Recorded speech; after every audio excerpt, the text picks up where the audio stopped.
Anyway, we're reading the book tonight about Mr. Happy. Okay, here we go.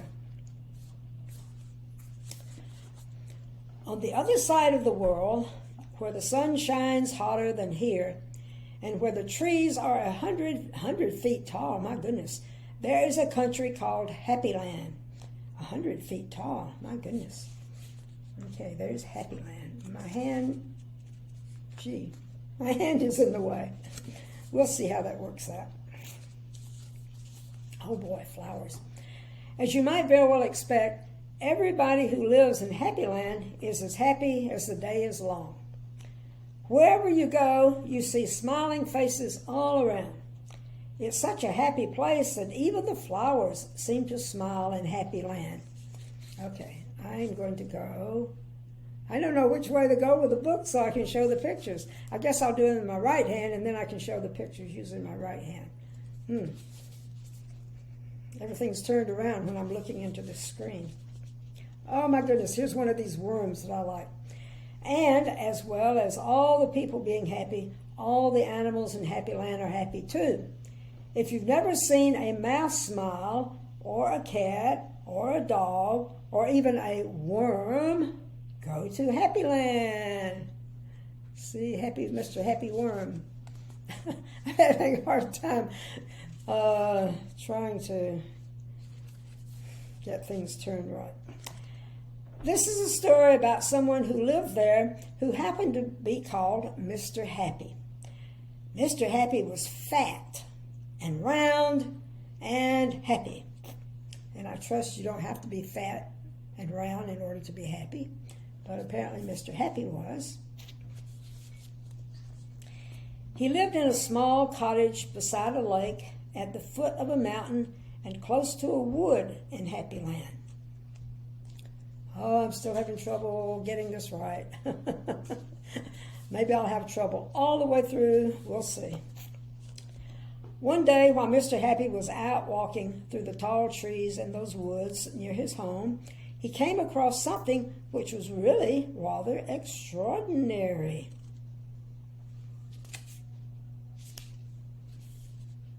Don't know what it is yet, but we're about to find out, I think.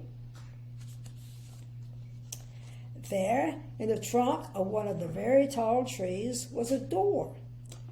Not a very large door, but nevertheless a door. Certainly a door. A small, narrow, yellow door. It looks smaller than he is. I don't know. Definitely a door. I wonder who lives here, thought Mr. Happy to himself, and he turned the handle of that small, narrow, yellow door. The door wasn't locked, and it swung open quite easily. There, I did it right this time. Is he going to fit through that door? I'll show you that picture again and ask you, do you think he's going to fit through that door? I don't know. Just inside the small, narrow, yellow door was a small, narrow, winding staircase leading downwards. And as you can guess, he did get through the door.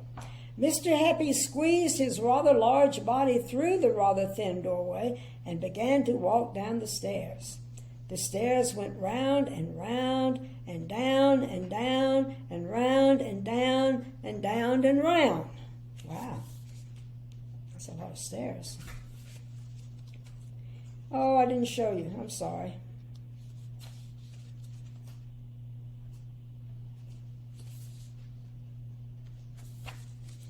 Eventually, after a long time, Mr. Happy reached the bottom of the staircase. He looked around and saw there in front of him another small, narrow door, but this one was red.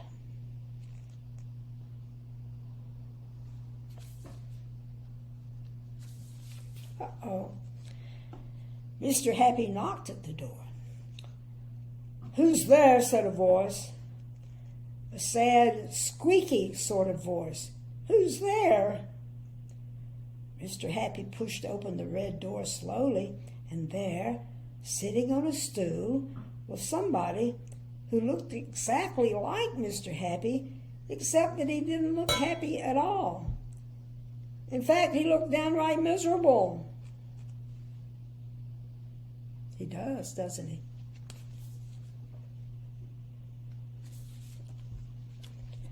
"Hello," said Mr. Happy. "I'm Mr. Happy." "Oh, are you indeed?" sniffed the person who looked like Mr. Happy but wasn't. "Well, my name is Mr. Miserable, and I'm the most miserable person in the world." "Why are you so miserable?" asked Mr. Happy. "Oh, because I am," replied Mr. Miserable. There they are. Could be brothers, couldn't they, except for their mouths.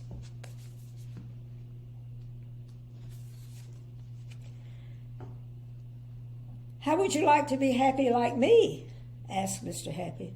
"Oh, I'd give anything to be happy," said Mr. Miserable. "But I'm so miserable, I don't think I could ever be happy," he added miserably. Mr. Happy made up his mind quickly. "Follow me," he said. "Where to?" asked Mr. Miserable. "Don't argue," said Mr. Happy, and he went out through the small, narrow red door.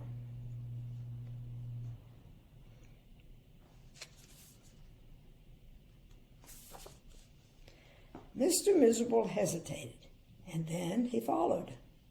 Up and up the winding staircase they went, up and round and round and up and round and round and up until they came out into the wood. "Follow me," said Mr. Happy again, and they both set off through the wood back to Mr. Happy's cottage.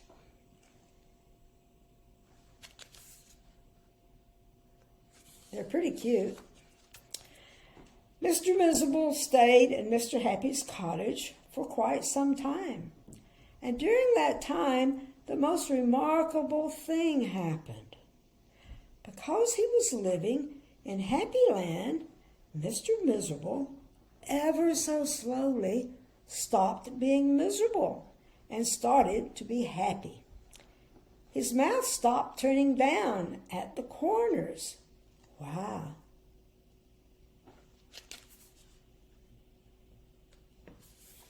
I think we may be able to learn something from all this if we want to. I don't know. And ever so slowly, it started turning up at the corners.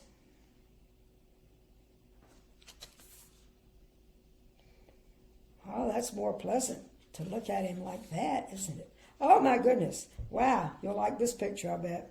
And eventually, Mr. Miserable did something that he had never done in the whole of his life. He smiled. And then he chuckled, which turned into a giggle, which became a laugh, a big, booming, hearty, huge, giant, large, enormous laugh. You got to see this before I go on. And Mr. Happy was so surprised that he started to laugh as well. And both of them laughed and laughed. They laughed until their sides hurt and their eyes watered. That is a good picture. It's fun to laugh. I think we all know that, don't we? Mr. Miserable and Mr. Happy laughed and laughed and laughed and laughed. They went outside and still they laughed. And because they were laughing so much, everybody who saw them started laughing as well. Even the birds in the trees started to laugh at the thought of somebody called Mr. Miserable who just couldn't stop laughing. I still am going the wrong way with the book. The bird in the tree looks a little bit like a blue one of the Mr. Happy's. Except he has wings.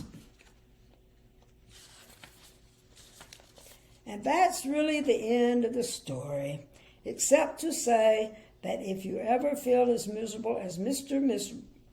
Miserable used to, you know exactly what to do, don't you? Just turn your mouth up at the corners. Go on and do it, and I'll bet it will work.